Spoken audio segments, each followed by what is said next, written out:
Проверить знания о своей стране могли все участники географического диктанта, который состоялся накануне. Общероссийская акция проводится уже 7-й год подряд. В нашей республике ее постоянный организатор Хакасский государственный университет. Вместе со студентами диктант написала и наша съемочная группа. Друзья, несмотря на то, что температура за бортом станции минус 10 градусов, шлю вам горячий привет с 6-го континента. Тюленевая Делла позади меня тоже присоединяется к привету и дружелюбно машут нам ластами. Сквозь арктический холод и пронизывающий ветер со станции «Прогресс» обращается полярник Лев Синкин. Это одна из добрых традиций – приветствовать участников географического диктанта. 30 вопросов – хорошая проверка не только школьных знаний, но в целом кругозора человека.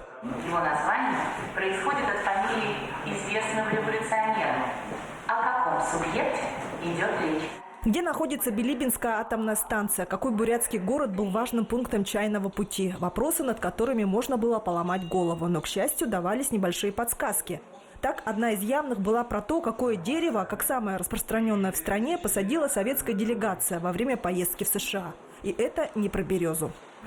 Про лиственницу, когда высаживали, когда в парке высаживали в Америке. А вы думаете, лиственницу высаживали? Да, ну, по крайней мере, на картинке, на видео была лиственница. Были также вопросы про Бурятию. Там 2 вопроса попадались.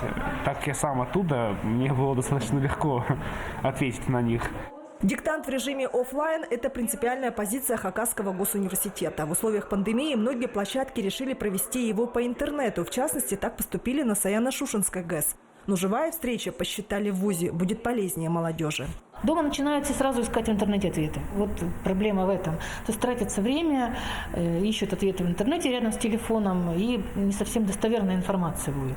А когда вот ты сидишь один, и списать тебе неоткуда, посмотреть не у кого, вот чисто тут начинаешь думать головой. Вспоминать, что у тебя в голове, а не в твоем гаджете. Географический диктант – старейший, но не единственный вид просветительской акции. Всей страной россияне пишут этнографический, экономический, экологический диктанты, а с прошлого года еще и социологический. И, скорее всего, это не предел. Разновидностей может быть больше, ведь знания и эрудиция никогда не выйдут из моды. Марина Канадакова, Арсений Симонов, Вести Хакасия.